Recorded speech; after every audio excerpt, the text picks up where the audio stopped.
He last train to autumn. The train station was almost empty.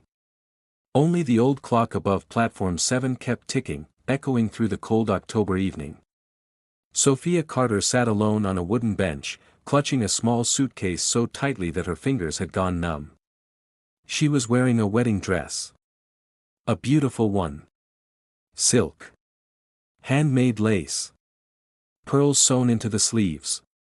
And tears staining the collar. People walked by pretending not to stare. But they stared. Of course they did. A bride alone at a train station was impossible to ignore. Sophia lowered her head. Just 6 hours ago she was supposed to marry the most powerful man in Boston. Now she had nowhere to go. And no one to call. Miss? She looked up. A man in a dark wool coat stood before her. Tall. Broad shoulders. Dark hair slightly wet from the rain. His eyes were gray. Not cold gray. The color of storm clouds after rain. Kind. Concerned. He held 2 paper cups. I bought coffee, he said. Sophia blinked. Why? He shrugged. You looked like someone who forgot how to breathe. Despite herself, she laughed. A tiny laugh. More like a broken sound. The stranger smiled. There you are. Sophia looked suspiciously at the coffee. You could poison me. The man nodded seriously. I could. And then I'd have nobody to drink the second coffee.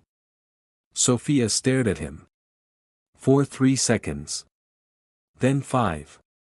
And suddenly she laughed again. This time louder.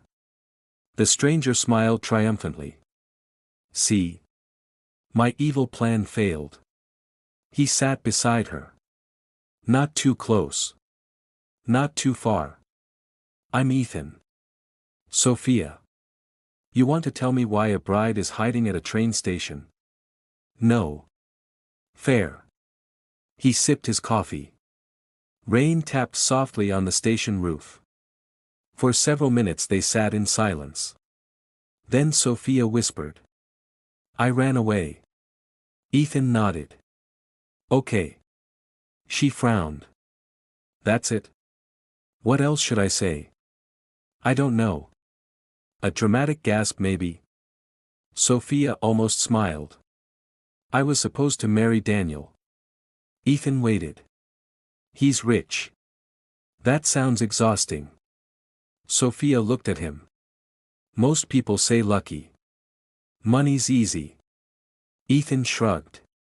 Love isn't. Sophia stared at the rain. I thought I loved him. But one day I realized. Her voice broke. I was terrified of him. Ethan said nothing. So she continued. He never hit me. He never screamed. He just. She struggled to explain. Made me smaller. Sophia swallowed hard. Every dream I had was childish. Every opinion I had was naive. Every success was because of him. Tears slid down her cheeks. I stopped recognizing myself. Ethan looked straight ahead. Not at her. Not making her feel exposed. Then he said quietly. The cruelest people don't break your heart. Sophia turned. They break your reflection. That sentence hit her harder than she expected. Because that was exactly what Daniel had done. Little by little. Year after year. Until she no longer knew who she was. I left him an hour before the ceremony. Ethan whistled. That's bold. I'm a coward. No. He looked at her now. Directly. You stayed too long. Sophia froze. Nobody had ever said that. Everyone told her she was selfish. Immature. Ungrateful. Even her mother.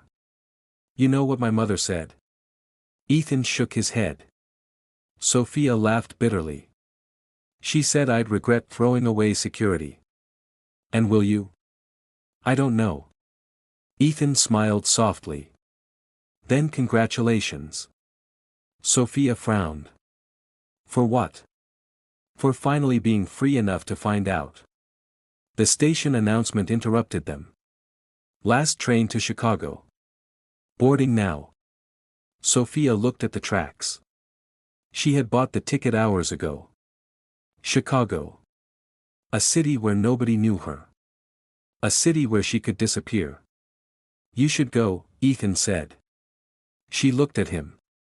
For some reason, the idea hurt. You say it so easily.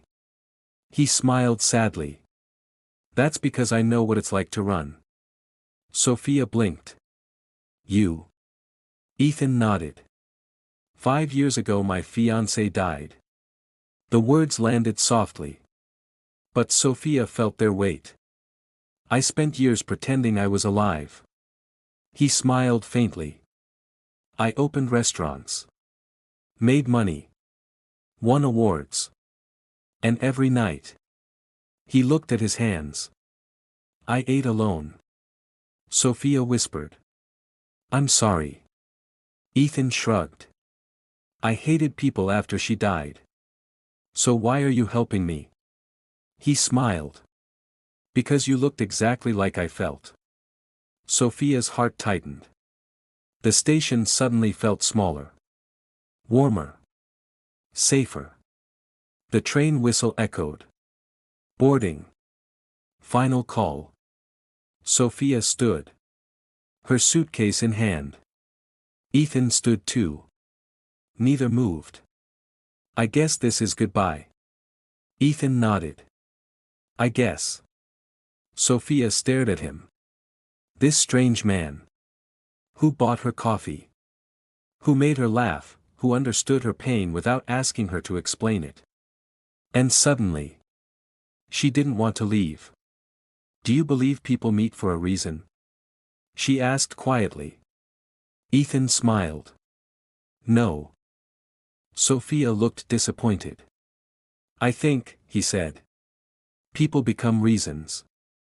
The world stopped. Or maybe it was just Sophia's heart. She looked at the train. Then at Ethan. Then back again. Chicago was safety. Unknown. A fresh start. But this man. This impossible man. Felt like hope. The conductor shouted. Last call. Sophia's fingers tightened around the suitcase handle. Are you asking me to stay? She whispered. Ethan looked terrified. More terrified than she was. No. He said honestly. I'm asking nothing from you. He stepped closer.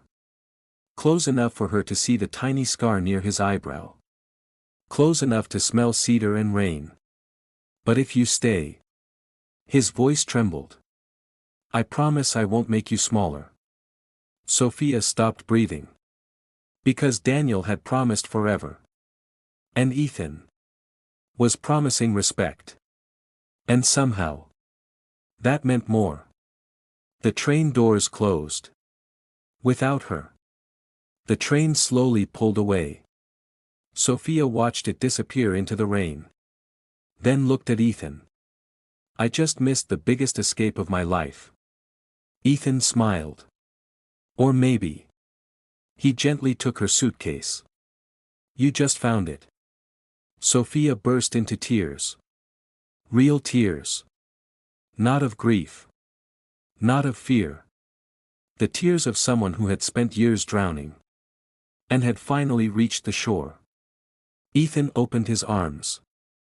Not forcing. Not asking. Just waiting. Sophia stepped forward.